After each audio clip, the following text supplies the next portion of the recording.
विश्वामित्र ने एक सूअर का रूप बनाया, जंगली सूअर का। राजा हरिश्चंद्र का एक बहुत कीमती बाग बहुत प्रेम से लगवा रखा था। उस सूअर ने वो सारी बगीची उखाड़ दी, नीचे हुड शरीर अपना मुंह देवे और उथल पुथल कर दे।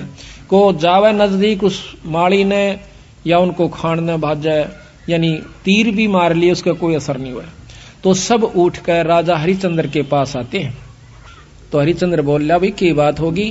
कहने लगे, महाराज जी एक ईसा का सूता हुआ रहा है, सूअर है, और वो तो सारा बगीचा उजाड़ दिया और हमने तीर गोली मार के देख ली, उसका असर ना होता। तो कहते हैं राजा हरिश्चंद्र ने खुद घोड़ा पिड़वाया, उसके ऊपर अपना अग्नि बाण लेकर, अगर के बाण लेकर के बैठ गया और सेना भी साथ चढ़ ली।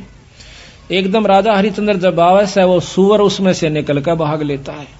राजा हरिश्चंद्र इतना तेजी से भागता है, सेना तो बहुत पीछे रहेगी, वो आगे चले जाते हैं। वहां जाकर के विश्वामित्र एक ब्राह्मण का रूप बना ले से, और एक लड़की और एक लड़का दो अपनी सिद्धि से तैयार कर देता है। उस लड़की को राजा के पास ले आवे, हाथ जोड़ कर न्यू कैसे, हे राजन, हे एक क्षत्रिय, एक विपर का काम कीजिए। महाराज एक यहाँ पर शायर आया था, अकमन ना बेरा शायर सूर का, पर मेरा काम कर महाराज, किधर छुप गया होगा, कित पाओगा तना वो के काम से विप्रवर के एक कन्या है ये, इसका ब्याह करना से कुछ कन्या दान करना चाहिए था, कोई व्यक्ति नहीं मिल रहा था, आप आगे धन्य है। राजा हरिश्चंद्र आप तो सत्यवादी हो, आप क्षत्रिय हो, ये गरीब कन्या एक ब्राह्मण की लड़की का ब्याह हो रहा है, इस पे कृपा करिए। तो बोले महाराज जी ठीक से, स्नान कर ले, नहा धो लिया। कहते हैं कि इनका पति कहाँ है, उसको बुलाओ। उसी समय वो लड़का बुला लिया, फेरे करवा दिए। कहने लगे इनको कन्यादान दे, 7 असरपी दे दी, क्योंकि कन्या नहीं कर मांडा, ऐसे नहीं करा। तो वो कहता है हरिश्चंद्र कि तू राजा होकर और 7 असरपी दिखावे, तने शर्म नहीं आती, तुझे श्राप दे दूंगा। हरिश्चंद्र कह महाराज नो ना कर, या मैं थोड़ा लेके आया था, जल्दी में था, आप चलो जितना चाहो सो ले लो। कदे वहां मुकर जा, अक नहीं मुकरूंगा, अग लिख कर दे दे। क्या लिखवाओ? अग आपका सारा राज मेरे नाम लिख दे, वहां पैसे दे देना, तन दे दूंगा। कदे उड़ा जाकर राजापन दिखावा, तो उसी समय लिख दिया कि मैं सर्वस्व अपना राज और इसको देता हूं, ब्राह्मण के नाम करता हूं, विपर के नाम। वापस आ जाते हैं, आगे आके राजा को ने बोला बैठ घोड़े पे। घोड़े पे बिठा के अगली तरफ और पाछा वो पंडित जी बैठ गया विश्वामित्र, राजा को गले से पकड़ लिया आगे थे, अब तो मेरा बंधुआ हो गया। अब सैनिका ने देखा कि राजा को अरे को ऋषि पकड़े बैठा, तीर चढ़ा लिए। राजा ने बोला कि या तीन मना कर दे, क्यों मरवा है मुझे, ना अपना वचन हार जा। सब उसको कह दिया कि चुप भाई, मारो मत ना, इसका कोई कसूर नहीं है, मैंने लिख कर दे रखा इस टाइम। तो ने बोला इब्राज मेरे नाम हो लिया, बता दे कितना देगा वो। 70 जो है ना 100 असरफी चाहिए थी, 100 बार।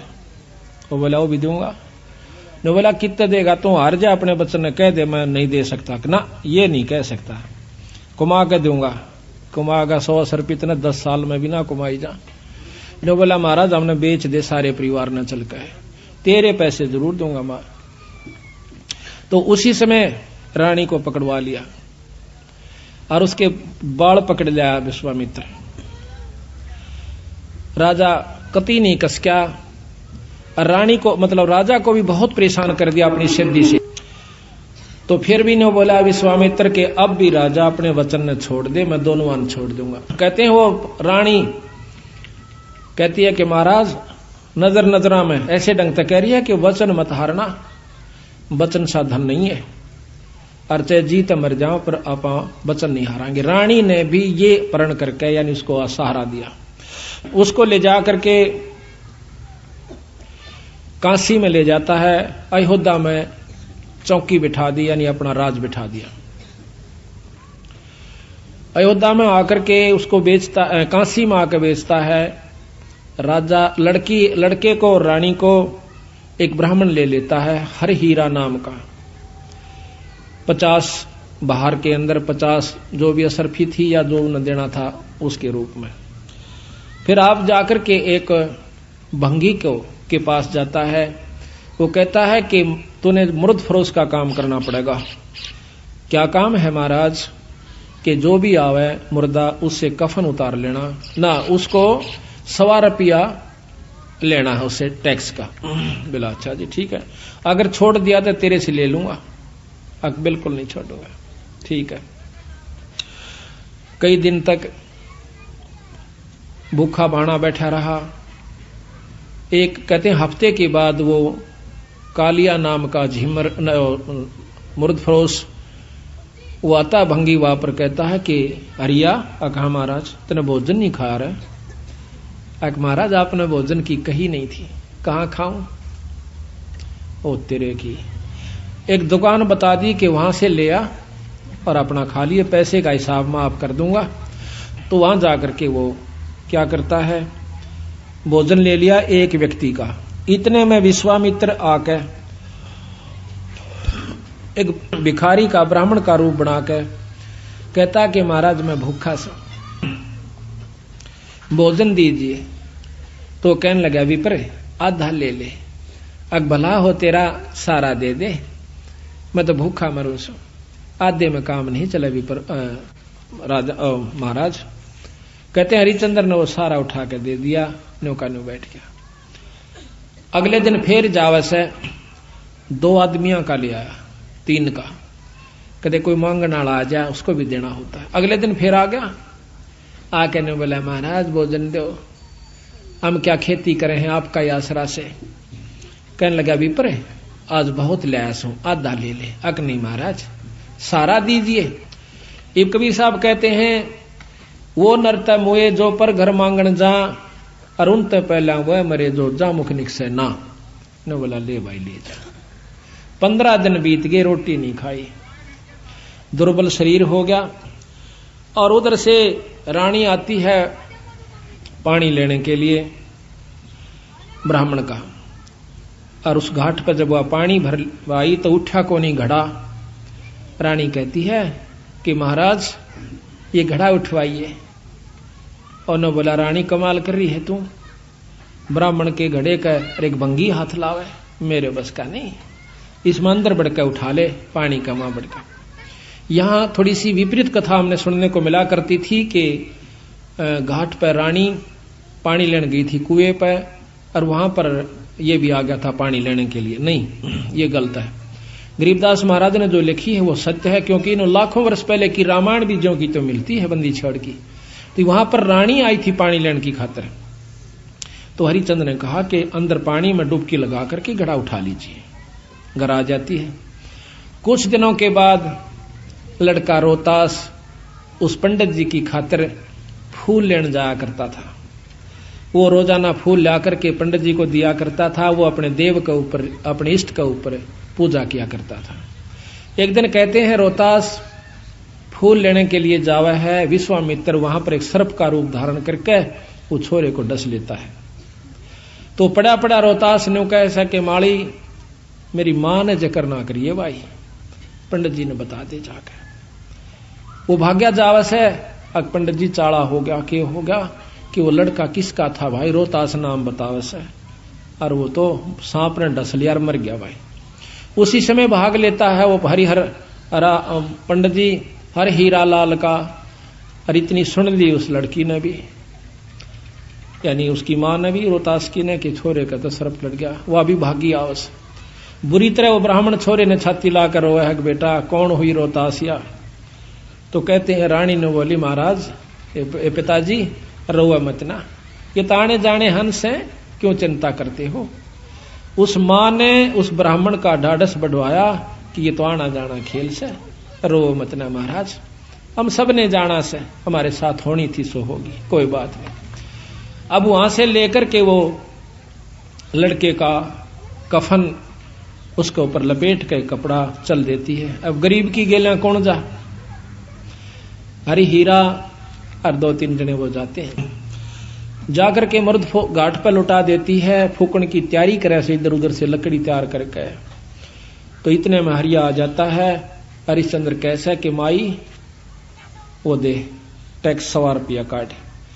तो वहां पर वो कहती है कि महाराज ये आपका बेटा रोहतास है, अग मेरा कोई पुत्र नहीं है, और मैं आपकी रानी सू, कोई पुत्र नहीं, मेरा कोई बेटा नहीं, 100 रुपया दे दे। तो बोली चाला कर रहे हो कि यहां पर मैं किस पहले आऊं, इस नगर में मैंने कोई जानता भी कोई ना, और ना मेरा कोई भाई। इतनी कहकर रो पड़ती है। कहने लगे आड़ ये को नहीं चल है, 100 रुपया दे दे, मैं नौकर प्रयास हूं आज। तो वो कहती है कि मेरे पास पैसा नहीं, कफन उतार लेता है और नो कहकर वह पागल हो जाती है और उस लड़के की लाश को पानी में डाल देता है। वह रोती हुई सिर्फ पागल होगी, अकीब रह भी के गया, पति विमुख, पुत्र है नहीं, पागल होगी, सिर के बाल पाड़ती हुई। और फिर विश्वामित्र ने क्या करा, एक अंधी चला दी, जंखाड़ चला दिया। कौन जावा गरीब की गेला, सब आप अपने घर ने टल गए। वह जाकर के एक मंडी में सिर छुपा लेती है, पड़ी पड़ी रोए, बेहोश हो जाती है। उधर से विश्वामित्र ने क्या करा, एक बहुत बड़े अधिकारी का लड़का एक बाघ का रूप बनाकर, चीते का रूप बनाकर छोरा मार दिया, पाट दिया और भाग गया लेकर के। वो ढूंढ पड़ी, जब वो विश्वामित्र ही दूसरा रूप बनाकर कहता है कि आजो मैं बताऊंगा, थारे छोरे ने एक डायन ने खा लिया। और क्या करा विश्वामित्र ने, एक पशु की को खत्म करके और उसका आगे उसके हाथ पांव खून खान लगा के गिर दिया और उसके मुंह का खून लगा दिया। बेहोश पड़ी थी वह रोहतास की मां तारावती।